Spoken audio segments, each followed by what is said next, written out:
সারা দেশে চলছে তীব্র তাপদাহ। রোদের প্রখর তাপে শরীর জ্বালা শুরু হয়।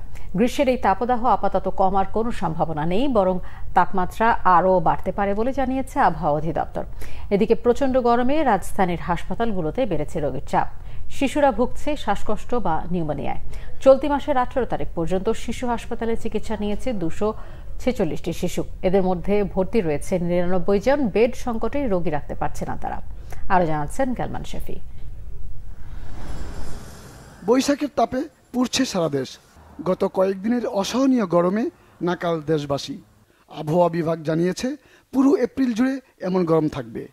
এপ্রিল মাসটা এরকমই যাবে এবং যখন বর্ষার কাছাকাছি হলে এটা যখন বাতাসে জলীয় বাষ্পের পরিমাণটা আরও বাড়তে থাকবে, তখন মানুষের মধ্যে কিন্তু অস্বস্তির পরিমাণটা আরও বৃদ্ধি পাবে। তাপদাহ আপাতত কমার ওরকম সম্ভাবনা নেই। এটা 42 ডিগ্রি ছেড়ে দেওয়ার সম্ভাবনা আছে। এদিকে এমন গরমে সবচেয়ে বেশি কষ্ট পায় শিশুরা।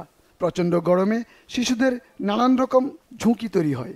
তাই গরমে প্রতিদিন অনেক শিশু নিউমোনিয়া, ডায়রিয়া ও ভাইরাসজনিত সর্দি জ্বরে আক্রান্ত হয়ে হাসপাতালে ভর্তি হচ্ছে। হঠাৎ করে অসুস্থ হয়ে পড়ছে, ঠান্ডা, কাশি, জ্বর, বমি, শ্বাসকষ্ট আর নিউমোনিয়া হয়েছে, সেটারই চিকিৎসা করতেছে। নিউমোনিয়া নিয়েই আসছিলাম, ডাক্তাররা বলে তো ভালো হয়েছে ছুটি দিয়ে দেয়, তখন আবার বাচ্চা অসুস্থ হয়ে যায়।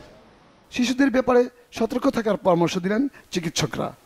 হিট স্ট্রোকের লক্ষণ হলো টেম্পারেচার 106, 7, 8 শরীরের টেম্পারেচার হয়ে গেছে। It is a very dangerous condition. এরকম কন্ডিশন যদি হয়েই যায় কখনো কোনো বাচ্চার, সাথে সাথে তাকে ছায়ের ভিতরে নিয়ে কাপড় চোপড় সব খুলে ফেলতে হবে, তাকে গা মুছাই দেবে, ফ্যান ছেড়ে দিতে হবে, এসির ভিতরে তাকে পর্যাপ্ত পরিমাণে পানি খাওয়াইতে হবে, কুলিং করতে হবে এবং দরকার হলে তাকে সাপোজিটরি প্যারাসিটামল দিয়ে তার এই টেম্পারেচারটা কমাইতে হবে। আমাদের কতগুলো জিনিস মেনটেন করে চলতে হবে। একটা হলো ওয়ারিং মাস্ক, এটার কোনো বিকল্প নাই। একজন কাশিয়ালা রোগীর কাছ থেকে একটু ডিস্টেন্স মেনটেন করে চলবো।